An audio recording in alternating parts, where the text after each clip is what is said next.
Jangan lupa subscribe YouTube channel Metro TV News dan jangan lupa nyalakan notifikasinya. Pemirsa, hari Rabu PON akhirnya dipilih Presiden Joko Widodo untuk melantik menteri barunya. Itu dipastikan setelah Jokowi mengumumkan 6 calon menteri baru yang akan duduk di Kabinet Kerja. Apakah nama calon menteri yang baru diumumkan itu sesuai dengan ekspektasi publik? Dan kami akan mengulasnya bersama juru bicara Wakil Presiden Mas Duki Baidlawi dan juga analis politik Yunarto Wijaya. Saya ingin ke Mas Yunarto terlebih dahulu karena ini sepertinya kita masih menunggu tersambung bersama dengan Mas Duki. Mas Toto, kalau melihat begitu ada 6 calon menteri baru, melihat komposisi seperti ini, apakah ini sudah sesuai begitu dengan ekspektasi publik dan juga sudah sesuaikah dengan kebutuhan kondisi saat ini? Ya, kalau ekspektasi publik sepenuhnya saya pikir pasti tidak ya, karena dalam situasi krisis, dalam situasi kesulitan, tuntutan juga menjadi lebih besar. Dan apa yang bisa disimpulkan dari munculnya nama-nama atau 6 nama ini, pertama memang harus diakui, nama-nama ini punya kapabilitas di bidangnya masing-masing. Jadi bukan orang baru, bukan sekedar comot atau titipan yang tidak punya latar belakang dan kemudian publik bingung, tidak.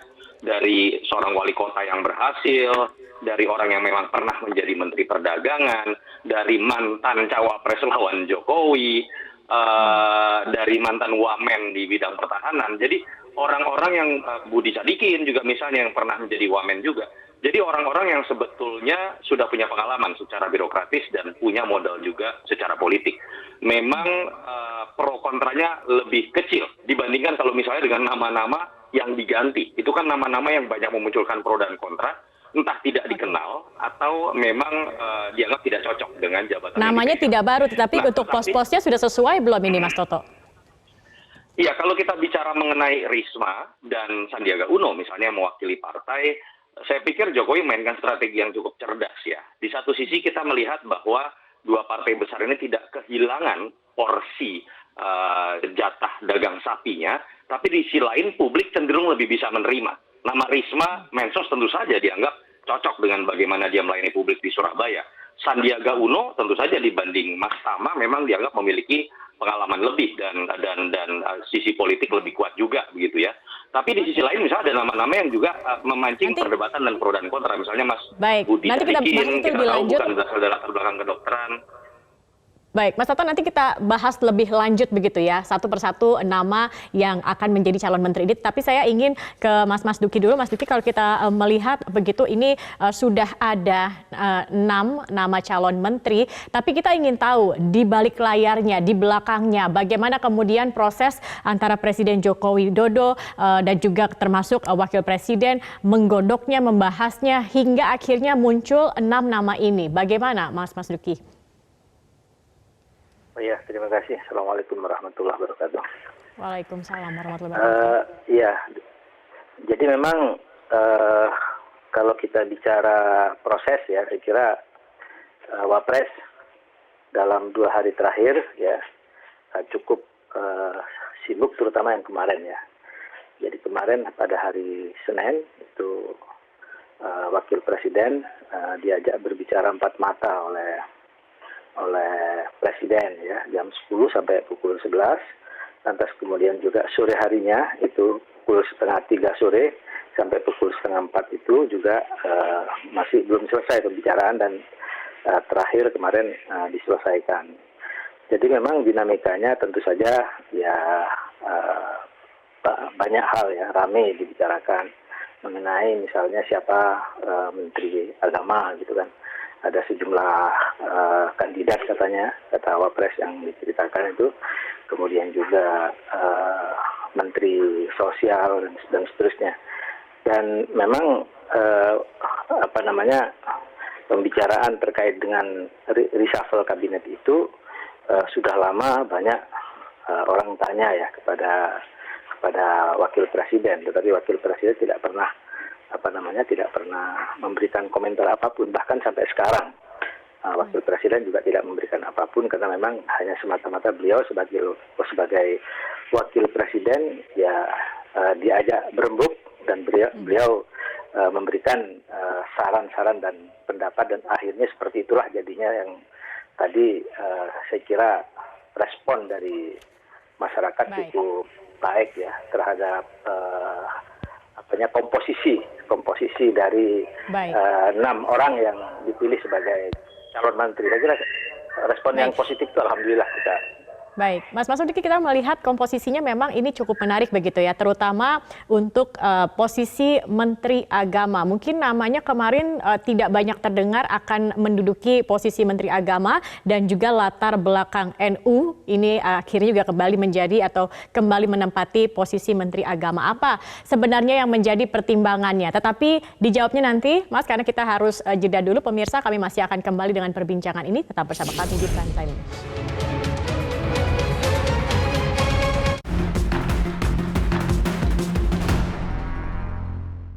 Baik, kita akan kembali berbincang bersama dengan sudah ada Jubir Wapres Mas Duki Baidlawi dan juga pengamat politik Yunarto Wijaya. Mas Duki, seperti pertanyaan saya tadi sebelum kita jeda, jadi posisi Menteri Agama ini kembali dipegang oleh tokoh dengan latar belakang NU. Apa sebenarnya menjadi pertimbangan?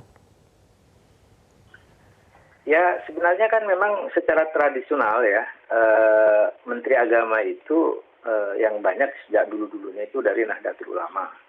Dan tentu saja kami dari Nahdlatul Ulama mencari orang-orang yang bisa cocok lah di satu pihak dengan presiden maunya apa dan NU maunya apa lah, kira-kira seperti itu.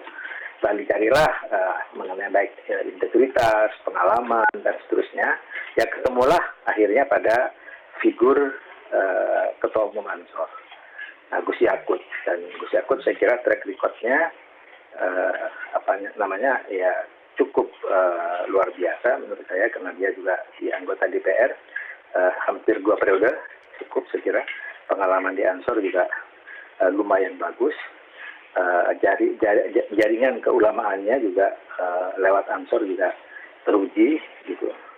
Dan beliau juga memang secara keluarga dari keluarganya Gus Mus ya di Rembang, sehingga tidak ada orang ragu tentang kapasitas beliau sebagai Menteri Agama.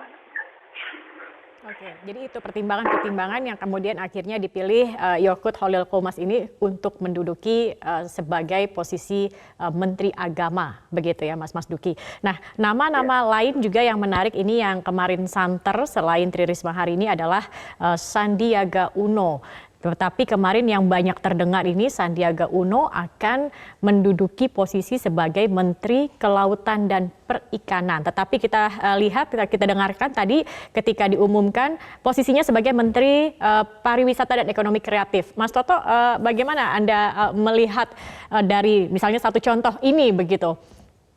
Ya, saya melihat pertama kalau tentang sosok Sandinya ya, memang akan lebih cocok di pariwisata dan ekonomi kreatif ya. Apalagi belakangan dia dalam konteks branding politiknya banyak bicara mengenai UKM dibandingkan dipaksakan hanya menjadi pengganti atau ban cadangan ketika Gerindra kehilangan kader di situ karena kasus korupsi. Karena menurut saya Sandi memang lebih memiliki kemampuan di bidang yang sekarang dipegang. Apalagi kita tahu mungkin Mas Tama tidak terlalu terdengar lah, walaupun dengan punya segudang pengalaman di bidang media selama setahun terakhir. Kedua, menarik ketika kemudian kita lihat nama Mas Trenggono masuk di dalam KKP.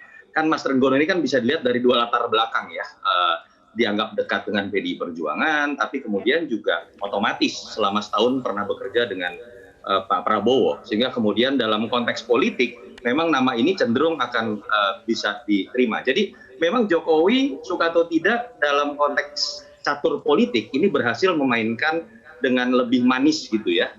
Pertama, dia tidak menghilangkan jatah yang dimiliki oleh parpol, tapi nama yang diajukan kemudian juga cenderung membuat orang agak melupakan sisi parpolnya. Sandi kan lebih besar dari sekedar Gerindra, Risma lebih besar dari sekedar PDI Perjuangan dengan latar belakang juga sebagai wali kota. Itu yang menurut saya menarik untuk dilihat. Nah, memang ada satu lagi yang menjadi pattern menurut saya, masuknya nama Budi Sadikin dan juga kemudian M. Lutfi ini makin memperlihatkan bahwa chemistry seorang Jokowi sepertinya memang sangat dekat ya dengan orang berlatar belakang pengusaha atau latar belakang profesional, bahkan memberanikan diri untuk menempatkan seorang Budi Sadikin, kita tahu tangan dingin, tapi dalam posisi yang biasanya dipegang oleh orang latar belakang kesehatan. Itu yang menurut saya bisa dibaca pola Jokowi betul-betul sekarang menginginkan orang dari latar belakang profesional dengan ekonomi untuk kemudian membawa arah baru dari kebijakan.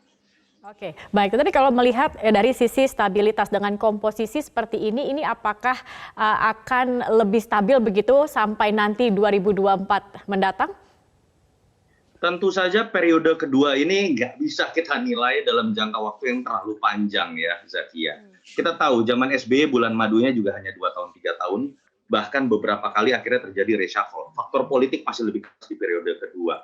Belum lagi tantangan eksternalnya. Dulu SBY baru berbicara mengenai booming komoditi yang berakhir itu setelah 2012.